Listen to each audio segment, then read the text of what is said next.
Next film on the list. Yeah, this is where everything starts going downhill. Fucking off a cliff downhill. Like it's listen, I understand that there's a lot of fans of Alien 3. They watched it, they appreciated the darker tone, and they found it intriguing. And I find the tone intriguing. I do not find the film intriguing at all. All right. Now, maybe not at all. That's a little strong. Let me just preface this by saying I did not watch the theatrical cut. I know Squito did. Did you? I don't remember what cut it was. You watched the special edition, actually. It was like a little over 2 hours. Yeah.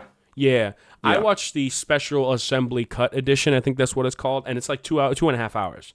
So one of the things I want to mention is that the version I have is the complete version of Alien 3, as in complete versions of characters, a couple extra scenes of the Xeno, just the complete version of the film. And me judging it as a 2.5 hour film, dull as fuck, ridiculously dull. And I'm not saying dull as in dark. I don't mind the dark vibe. Alien has always been dark, all right? But the thing with dark is that you need to give me something to grab onto, And Alien 3, unfortunately, just didn't have anything for me to grab onto. And Ellen Ripley, while I love her and she's great in the first 2 films, does not save this film for me. She just doesn't, Yeah. One of the decisions that I could respect, because I'm a big fan of films that have balls, when they just completely subvert your expectations. And it's like, no, what, fuck you. I'm gonna do something that you didn't think we could do. We're way too bold, right? I want to do something that you don't think is possible, right? So they have balls and they make a crazy decision. And the crazy decision they did with this one is killing off Newt and Corporal Hicks in this film, off screen even, which is crazy. Off screen. Yeah. So I don't particularly agree with that decision, but I wouldn't exactly be opposed to it if they did it correctly, right? Do I think they did it correctly? No, not really. Not at all. No, it's off screen. Mainly, yes, because it's off screen, and mainly because it makes the storyline of Alien 2 seem completely useless. What was all that for? This film basically deads everything that they did in Aliens, And I'm a big fan of mind canon and Alien 3 doesn't have to be canon. It could be an elsewhere story. And you know what? Fair. I hear you. But let's be honest with ourselves. This is meant to be the canon. This is what happened. Yeah. Alien 3 not only deaded Aliens, but Alien 3 also has a very dead storyline in and of itself, a very depressing storyline, where Ripley finds herself crash-landed on a prison working camp. Now, for me, people always say, oh, well, the med doctor, he was an interesting character. And the priest character, he was cool, he was decent. For me, I find those characters completely one-note and stereotypical. Those characters have existed in the past and have been done better in the past. And I feel like the worst opener to your side characters that you can possibly fucking give is to tell Ripley, the only female on board, these men are child, SAers. These are murderers. These are all crazy things. These are the worst of the worst scum that you are surrounded by. It's okay, and we're supposed to like these individuals? We're supposed to care when these individuals die? And I know, mainly, the film tries to push it as okay, they're cannon fodder, but I will never take cannon fodder over actual substantive characters. It just is what it is. All right? Now, one thing that I also want to add is that they definitely tried to push certain characters that were prisoners, except every single prisoner looks the same because of their shaved head and their attires. They're all bald. So it's hard for me to differentiate between them. So they all just kind of gel in together. And the thing about Alien 3 is there's almost no camaraderie. which first Alien, both first Alien films are great at. That the cast has chemistry, they talk to each other, they make jokes, whatever, right? Even if these are bad people, if you can make them lovable bastards and they do nothing too egregious throughout the film, I can enjoy their presence. But when you make a scene where Ripley is literally about to get SA'd, all right, by 4 different dudes, you lose any love that I have for these guys, period. I don't enjoy any of these characters in this film. The only character I care about is Ripley, and she's stripped away of any kind of emotional foundation after this. After Alien, after the beginning of the film. With everyone dead, it didn't fucking matter. You know, it doesn't matter what happens to her. It doesn't matter what happens to these prisoners. Nothing matters. Why do I want to watch a film where I don't have anything to grab on and nothing matters? You know? Mm-hmm. Another thing I want to point out is, ¿cómo se dice?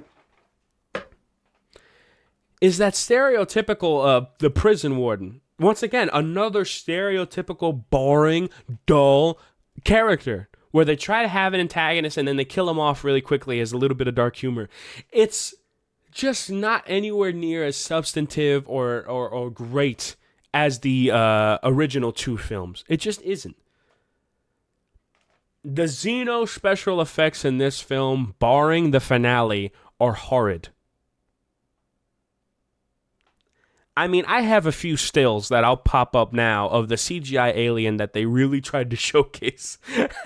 And it is painful to be viewing, brother. It really is. I want to share a number with you. The movie has a budget. Alien 1 has a budget of $11 million. Aliens has a budget of $18 million, and Alien 3 has a budget of $50 million. Yeah, where'd that shit go? I have no idea. You know where it went? It went to the troubled production. Unfortunately, Fox was so far up, what was his name? David Fincher's ass, right? Yeah.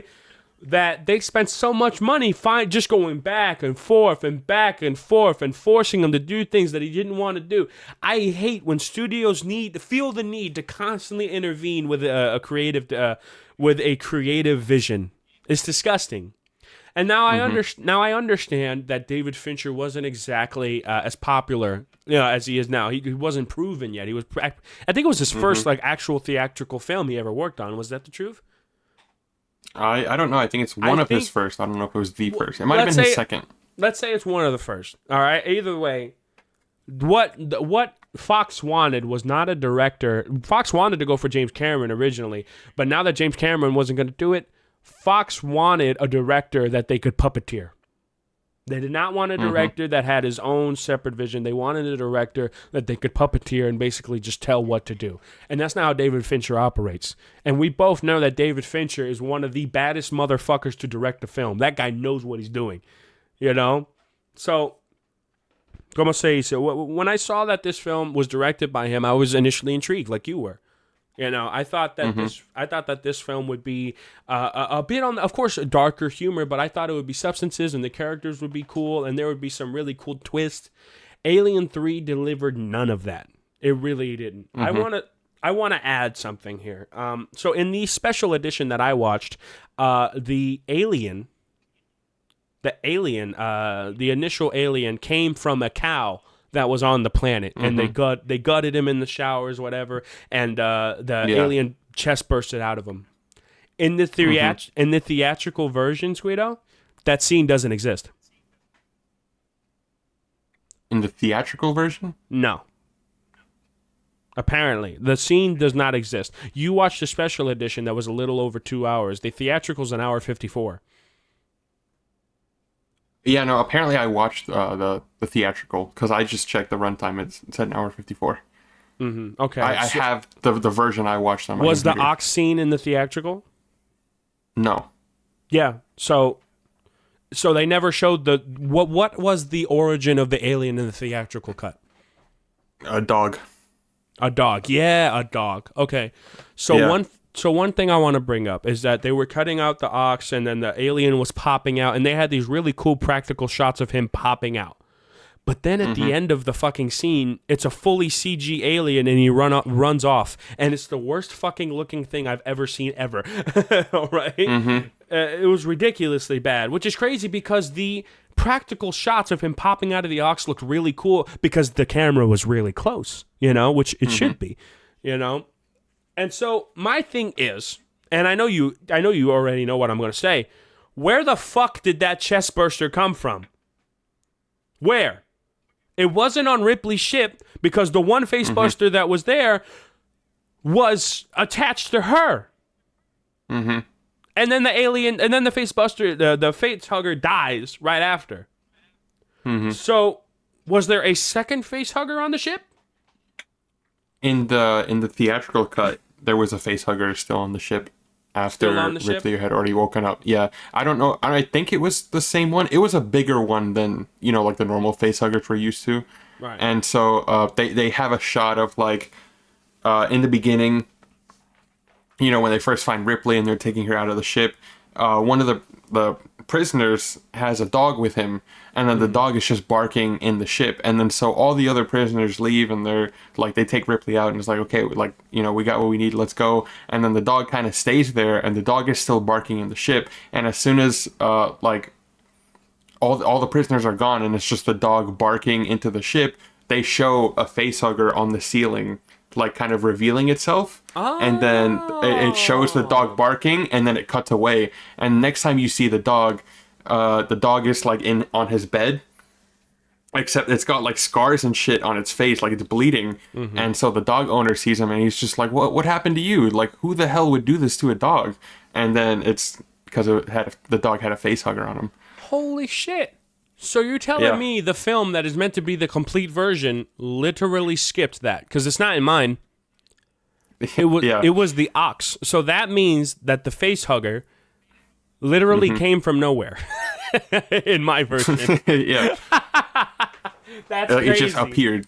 Well, at least they addressed it correctly in the theatrical. Okay, I'll give you that. Yeah. The theatrical actually got it correctly. Thank fuck. Yeah, like they showed like a build up to, the alien eventually coming out.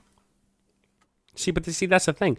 In mine, it was an ox. He came out and then he started killing people. But where the fuck did it come from? Where did it? Yeah.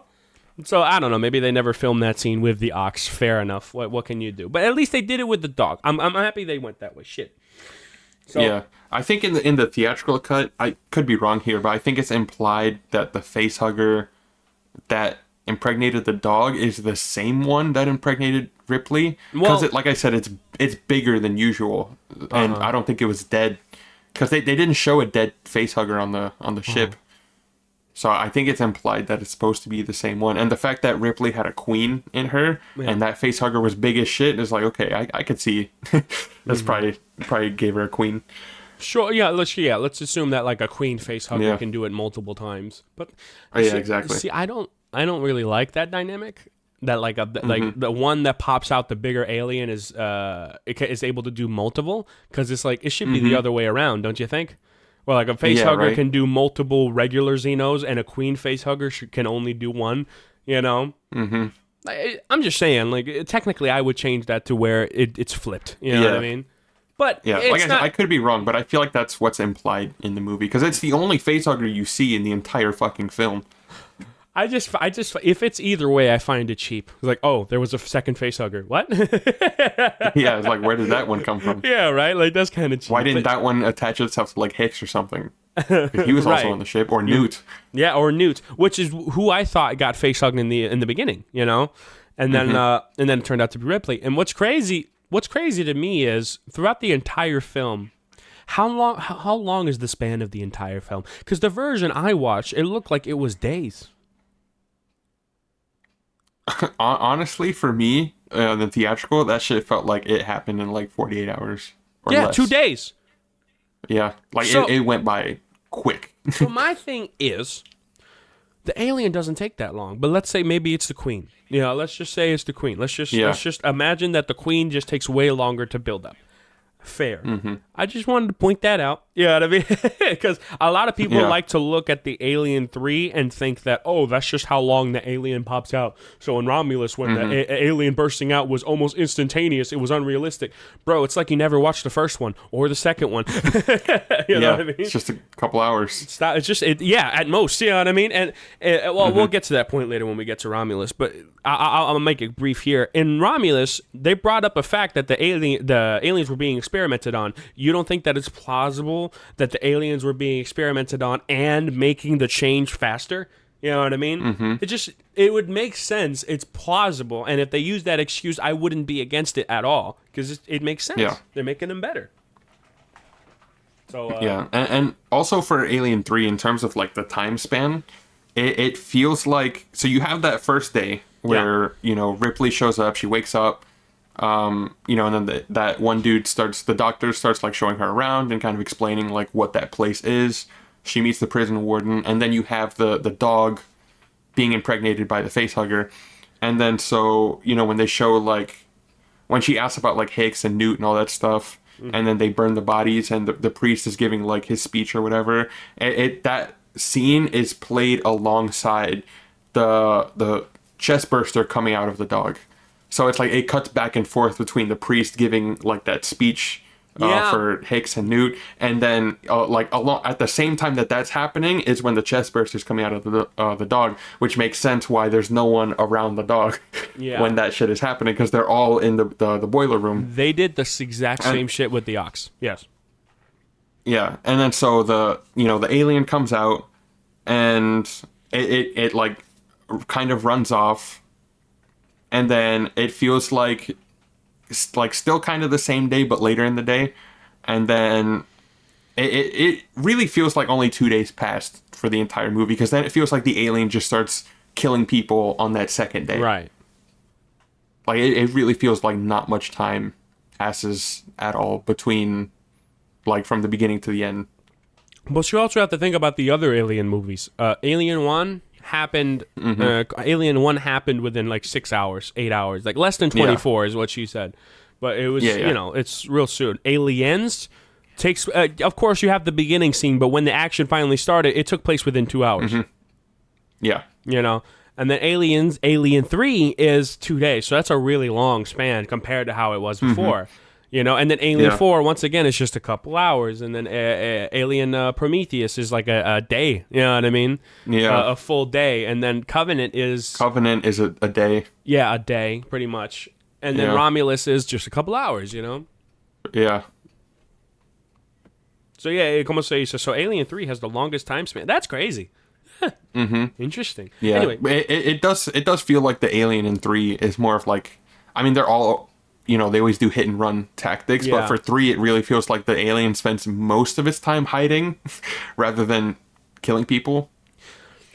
Yeah, and that's another thing is the alien really tries to kill a bunch of people and is eating them, and that kind of thing. So there is no hide mentality here. The alien is back to killing. And it's basically the alien is also in his best interest is to make sure that Ripley doesn't die because the queen is within her, and he's like the lone guardian, you know what I mean? Yeah. Now I wish, you know what? I just said that. I wish they played around with that idea. For example, when she was about to get assaulted by those 4 guys, they were all the alien. Alien saves her, not the guy, the preacher man. If the alien saved her, and he's like, oh yeah. You got the queen within you. I can't. Oh no, they don't even have to make it obvious. You know what I mean? It's just the alien comes, slaughters all 4 of them, and fuck off. You know what I mean? Hell, you could have had the moment where the alien comes up to her face, right then and there. Yeah, that's what I was literally just thinking that. That too. is literally like, bro, hire me as a writer. It's that. Come on. Yeah. Do it. Play with it, man. Yeah, what's going on? You would have had that close up with the alien, and then the alien fucks off, and you're just like, what the fuck was that? Damn. Like, why didn't it attack her right there? What the fuck? Yep. Very much so. So I got some notes here, some small stuff, that kind of things. So I one thing I put down is this film has all the dated aspects of the early 90s camp. And not the good ones. Not the good ones. A good version of 90s camp would be The Fifth Element. This has none of that. All right? That's it. Come on, say so. Yeah, I was confused about how the facehugger inhabited the planet, but thankfully the theatrical version didn't have that problem. Let's see here. Yeah, one thing I did put down is like it would have been better if it was just a fully grown Xeno from the start and that it followed me or some shit. You know what I mean? Like, because having the face hugger scene in the theatrical voids that point. I do like that. That is strong. Yeah. You know. So there you go. Let's see. Yeah. How were the opening credits for you? Was it correlated with another scene, like in between? They did show someone getting face hugged right then and there, and I thought it was Newt. Okay. Got you. Yeah, because it's like showing the facehugger like fucking around on that ship. Did you see the autopsy scene? There was an autopsy scene. Yeah. Come on, say so. And yeah, in the autopsy scene, which is crazy, bro. Like, you know, to be honest, once again, it's one of the good points of the film, which is crazy to say. But it weirdly is, yeah. Yeah, but it's actually one of the good points of the film because it hammers home the idea that, like, what a dark fucking world we're in. You know what I mean? This little fucking kid is laid on this table, and you see her eyes are open, and they're cutting into her to check if there's a face hugger, and it's just that slow, cold, sterile process. And it, you know, once again, it's depressing, but it's achieving what it needs to achieve. It's like this this world is fucked. We're fucked. Everything is meaningless, you know, that kind of thing. And it's real cynical. So, like, once again, that's a plus for the film. It's very depressing, but it's a plus for the film because it had the balls to do that. So I'm okay with films trying to have balls, and that scene is definitely that. Balls, you know? So, but once again, it's just another thing that I have a problem with. First of all, I like the Newt scene, but one thing I have a problem with is that Ellen Ripley has been here all of a day, and she's surrounded by these horrible inmates that are literal scum of the earth, yet she feels comfortable enough to have sexual relationships with the doctor, who's a prisoner himself. Yeah, I mean, that didn't make any sense to me. Yeah, like to me, like me personally, right? It's like maybe because Ripley's such a badass, you know, it's like, I'm not saying it's impossible for Ripley to feel comfortable enough here to have relations, but it's a bit far-fetched, no? You know? Like, let's be honest. Because, like, first of all, she's asking him, what's that barcode on the back of your head? Just like all the other prisoners have. Isn't that a sign enough that he's a fucking guy who's done something that bad? You know? Like, why the fuck? It's been a day. You just lost your surrogate. You just lost your fucking your second daughter, right? And your love interest, Michael Bean. You know what I mean? So you lost Hicks and you lost Newt literally a day beforehand, and now you have relations. It just felt so contradictory to the tone. You know, it really felt like they were just trying to build that romance so that they could kill him off. I mean, as soon as he dropped his backstory, he was murdered. Yeah. You know? And, like, I would say usually that's subversive, but in this particular instance, considering that nobody else is even worth a fuck in the film, it felt cheap. Yeah. And the romance felt extremely cheap. Once again, like, I don't hate, but I disagree completely with people saying it's like, oh my god, these characters were so cool and like so in depth and like they had great storylines. It was just trouble production. It's like, no, they did not have great storylines. They were boring. They were dull. And the best character there that wasn't Ripley was the preacher, and he was a one-note stereotype. You know, like I hate to be intrusive and to rain on somebody's parade, but that's what he was. He was the Temu Samuel Jackson. You know what I'm saying? We don't, like, I'm okay with somebody, I don't mind his lines and I don't mind who he was, but I'm saying that that's when that's your best character, when that's the only interesting character in your entire film that's not the main chick from the previous two films, something's wrong, okay? Yeah. This film has so much wrong with it, but it's crazy because it comes from such a talented director and some talented cast members. There are some cast members here that I've seen in other films and they're amazing, but they're giving nothing to work with here. it bothers me because I look at Alien 3 and I'm thinking it's like this could have been good. Especially with the minimalist style that they were going for. It goes from Alien 1 where they have flamethrowers but they're helpless against one alien, right? And then it goes to Aliens 2 where it's like, oh, we got pulse rifles, we got miniguns, we got all this. And then Alien 3 was like, we have fucking fire axes, dog. you know? Like, you're a maximum security prison and you don't have weapons? Right! No, that's literally the next note. That's literally the next note. It's like, this is a maximum security prison. There's no shotguns, riot shields, nothing. You know what I mean? But, fair. I mean, it makes sense that Weyland-Yutani is like, we don't give a fuck about these guys. If you die alongside them, we don't care either. You know what I mean? Because Weyland-Yutani they're basically in the middle of fucking nowhere. Yeah. It's the definition of bumfuck nowhere. Bumfuck Italy, yeah. That yeah. That's real, dog. So, yeah, it's just... Yeah, I tried my hardest to enjoy this film. I really did, because I heard the interesting premise, and I hear that some people think this is the best film in the franchise, which I don't know what they're huffing, but, it is what it is. Mm-hmm. I feel like a lot of those people are people that grew up with, like, the box set, right? And they were watching Alien 3, a lot at home and rewatching. And it's like, oh, well, there's a lot of misunderstood aspects of the film. And it's like, well, yeah, sure, there's some highs, but the lows are extremely low. Mm-hmm. And the highs... they're like above average. You know what I mean? Yeah. I mean, is there anything else for this movie that I have? It's just nothing but negativity, this one. Oh, dude, I hate that line where it's like, okay, Ripley, lay down. I'm going to give you one of my special cocktails. What? Are you drugging her? What's going on? Special cocktails? What? And then she started saying that she was sick, and I'm like, is it the special cocktails? I bet it's the special cocktail. You know what I mean? It's like, I bet those needles are killing her, but it wasn't. So what that led me to believe was that guy, it looked like she was initially supposed to portray her as like, oh, I'm just sticking her with the needles. Because they're constantly like pushing, is like, don't you remember what you did? Do you know why you're here? Like, to the fucking med guy. And it's like, okay, he did something horrible, and like, you're not supposed to trust him. But then it turns out the special cocktails weren't anything, and he was just being weird. It's like, okay, fine. But it just lessens his character. You know what I mean? Let's be honest. Yeah. Like, make him a villain. Make him... If they had literally every other prisoner except that priest be a bad guy, I'm okay with that. And I actually probably would have preferred that. Because at this point, if all these guys are written to be good, except none of them are actually likable, you know what I mean? And like, they're not... Like, there was literally only one scene where I chuckled. And that's when two prisoners knocked into each other. They were running, and then they bumped into each other. It was like, damn! Oh, you scared the hell out of me! I thought you were an alien, and the other guy's like, roar. You know what I mean?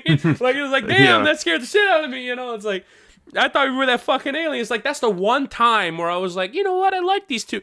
And then they killed him off right after. But it's like, just have more of that.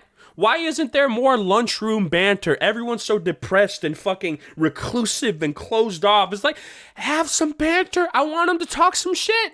And nothing overly disgusting, like, yeah, you see that one chick? Yeah, I'd hit that in a minute. It's like, that's overly disgusting. What? Stop. Let's talk about, like, funny shit. Have some fun. If you guys made these prisoners fun to listen to with witty jokes, then we would actually care about them, but we don't. Because they've given nothing but horrible fucking things to say. So... yeah, I think it's an absolute joke that people tell me that these characters were actually great and they como se dice, they were the best parts of the film. It's like, no, they weren't. They're dull. And the one character that's decent is stereotypical as fuck. So it's like, who cares? That's it. Yeah. Can you believe, as a studio, thinking that the one shot where the alien is hugging up against Ripley's face was a waste of time? Yeah, that shit is baffling. That is wild. That was the money shot of the movie. Yeah, they marketed the entire film. Like, that shot is used and replayed over and over. That's the one shot from this film is worth watching. Seriously. Mm-hmm. The film isn't worth watching. Just watch a lore breakdown. Shit. Jesus Christ. I told myself since I watched Aliens 1 and 2, I'm like, I'm not going to watch 3. It ruins the second one. I'm definitely not going to watch 4. Fuck that, But here I am. Yep. Here I am. Shit. Do you have anything to say about this film? Honestly, I didn't hate 3 that much. Thought it was just fine, but like you said, it's just the characters aren't really interesting. I was just there to see an alien fuck people up. I can't imagine watching the assembly cut. No, it was. I don't need an extra half hour added to this It movie. was such a pain in the fucking ass. And to be honest, the alien killing is the weakest in the series so far. One and you two. don't see anything. Yeah, you don't see anything, and the stuff that you do see, it's like it's what's the word? It's slapstick almost. You know what I mean? Like it's just cheap. Yeah. The only time where I was genuinely like, "Oh, that looks fucking cool," is at the end when Ripley dropped the hot lead on him, and then he climbed up while he was covered in hot lead. Like those shots and the music were fucking sick. But that's it. That's the only time I was ever like, "Oh, that looks cool," except the big money shot. But that's it. And just a complete waste of potential here. Waste of budget. $50 million down the drain. You know what I mean? Ridiculous. Yeah. Also, this film had way too many fucking characters. Absolutely. Way too many people. If they dumbed that down to like a crew of like 10 prisoners. Yeah. You know what I mean? It's like, I can see it. But 25 is like, okay, these are cannon fodder. You know what I mean? This is just joke. You know, one thing I wanted to point out is the differences in the theatrical cut. So, of course, you have the autopsy scene, but I think that was in the theatrical as well, right? Okay. Yeah. So it fleshes the characters out a lot more, but they're still dull as hell and boring. The ox is the means of the facehugger, not a dog, and we don't know where the facehugger comes from. Some slightly polished special effects, yet they still look like shit. Ripley, on the way down into the steel pit, like when she sacrifices herself, in the theatrical, she gets chest bursted, right? Yeah. Yeah, in the special edition, that doesn't happen. I don't know. I kind of like the chest bursting I agree. when she falls. I agree. I like that. Do that. Yeah. Do something to differentiate yourself from just falling in a pit like Terminator 2. You know what I'm saying? Yeah. Come on, guys. And I think it was a cool moment, and then it shows that like it's that ticking time bomb of the movie, right? Where it's like the alien's gonna burst out of her at any moment. And then right when she's about to kill her, bam. Yeah. Now, my question to you is: did they ever trap the alien in the theatrical cut? Did they trap the alien? Yes. It was in that little pit. And then, you know, like they trapped it in like that little corridor, and they were gonna fill it with hot lead, and they had to climb out. Except the alien was like locked in on the preacher dude, and he was like, "Go, go, go!" Right. So that was I the got end. this, and then Right. She gets up there and she does the cool slow-mo shots. That's cool. In my version, they actually devised a plan to set up a bunch of fire, because aliens are afraid of fire, and have the fire lead the alien towards a nuclear vault where there's no way out of except the big door. So they devised the plan. A bunch of guys got killed, but, you know, like half the team still survived. And the alien got trapped in a massive vault door where there was no other way out except the vault door. And so, like, they were safe for a while, and they called Weyland-Yutani. He's like, okay, we have the alien trapped, and we're going to kill it. And Weyland-Yutani's like, don't fucking do that. Don't do it. Don't kill him. And then Ripley was like, oh, they don't want us to kill him? Oh, so they want to keep him. Fuck that. You know, and so... You know, it's like, okay, well, we got to go deal with the alien. Meanwhile, one of the prisoners, who's, I guess, likes the alien now for some reason, goes and kills the bodyguard that was covering the door and opens the door. And then he walks up to the alien like, oh, my God, I saved you. Hello, Jesus. I don't know. And then gets killed immediately. So I don't remember if my version had that. No, I know they think talked about locking the alien in a vault. But I don't think they ever actually did. Yeah, that's the thing. They did it in this one. So he was able to get stuck so people could talk about it. And once he got unstuck, it's when he killed off the doctor character. You know. So yeah, it was not a good movie. I did not enjoy myself watching this one, unfortunately. There were some cool moments, but overall, I think it's a solid 4 out of 10. It's not average because of all the negativity. Yeah. It's not average, and it's not slightly above average, a 6. So I give it a 4. Okay. Yeah, I think I gave it let me see what score I gave it, actually. Yeah, no, the version I have I'm looking back at the footage and I'm skimming through it. They did talk about locking the alien in the vault, and then they were, forming that whole plan with the fire and everything. But then the alien kills one of the dudes, Yeah. and it makes him like, drop all the shit, and basically sets the whole place on fire, killing a bunch of people. But they never actually trapped the alien in the vault. Oh. The alien kills one of the dudes, and so the plan, like before they even get that plan started, they were still setting up, and it causes the dude to drop the fire, sets everything on fire, and then was he on a ladder, and like the alien was obviously above him, but he never noticed it. Yeah. Yeah.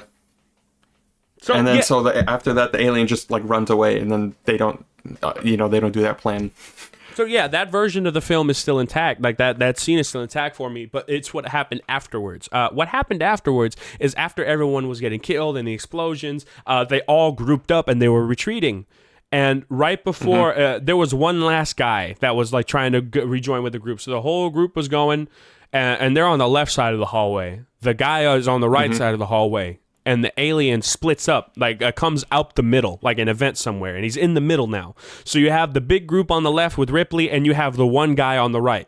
And the alien looks over at the group, and the guy on the right's like, I know what I must do, and starts yelling, hey, bitch, come at me. So the alien turns around and chases after the one guy. And so the one guy starts running full force into that fucking vault and sacrifices himself. He runs into the vault so they can lock the door behind the alien, and he gets killed, but the alien is now trapped within the vault.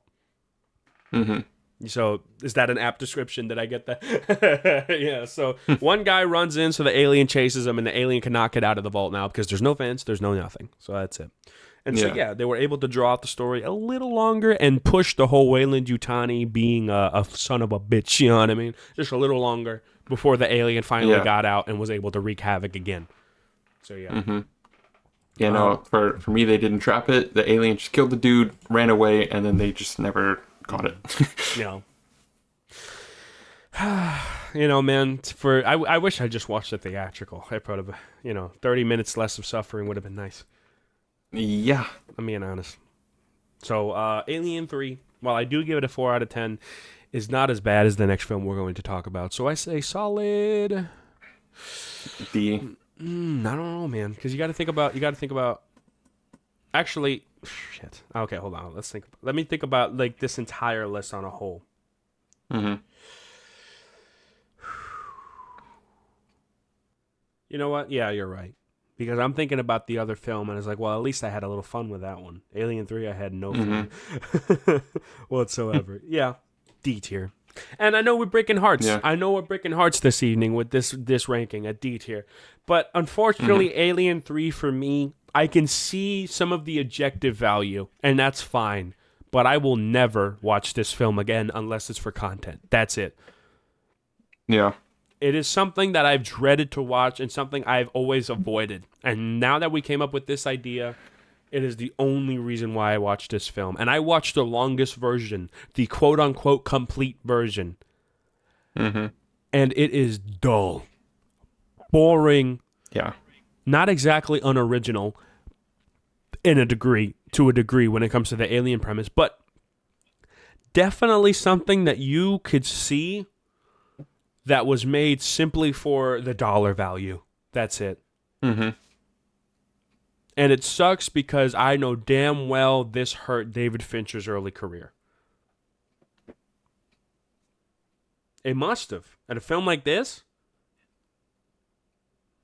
Shit, I don't know. You think? Because it made a decent amount of cash. What? Yeah. So you were right about this being David Fincher's first movie. He did 7 after this. Oh, okay. I'll shut up then. So it did nothing. Good. I'm glad. Yeah. I'm glad. He did 7 right after, which is I think it's the best detective film I've ever seen. Like going It's after a up there. killer kind of thing. I gotta see Zodiac and Mindhunter. Like the Manhunter. There's a few, right? But 7 is definitely cinema. So yeah, thankfully this movie didn't affect him at all. I appreciate that. I'm glad you clarified that. Yeah. What a piece of shit. What's crazy is, once again, it's like, it's a cool premise. Being locked away in a fucking prison where it's like, now you got to deal with the humans are a threat and the aliens are a threat. And Ripley is all alone. Like, okay, cool. but they don't play with the idea enough, and it just becomes generic, count 'em up bad guys. You know what I mean? Like, who gives a shit? Yeah. Just a film that I never plan on watching again. Simple. Yep. Anything else you have to say about David Fincher's Alien 3? Let me rephrase. Fox Studios' Alien 3. I got nothing. Roger that. Real quick, I'm going to see... I think there's a spider in my room. I'm going to see if it is. I'm going to kill it. It's a face hugger. I'll be right back. Hey, yo. Be a small-ass face hugger. I have returned. No, you haven't. Shut up. You're right, my bad. Leaves. One more thing. I was right. Oh, good. I'm glad you got it. Was it a big one? Not really. But I just saw like a weird like shape in the corner like of my wall, like on the floor. What's all that movement back there? Huh? Saw that movement. Yeah, no, it's like there's something in that corner. I don't know what it is. It wasn't moving at all.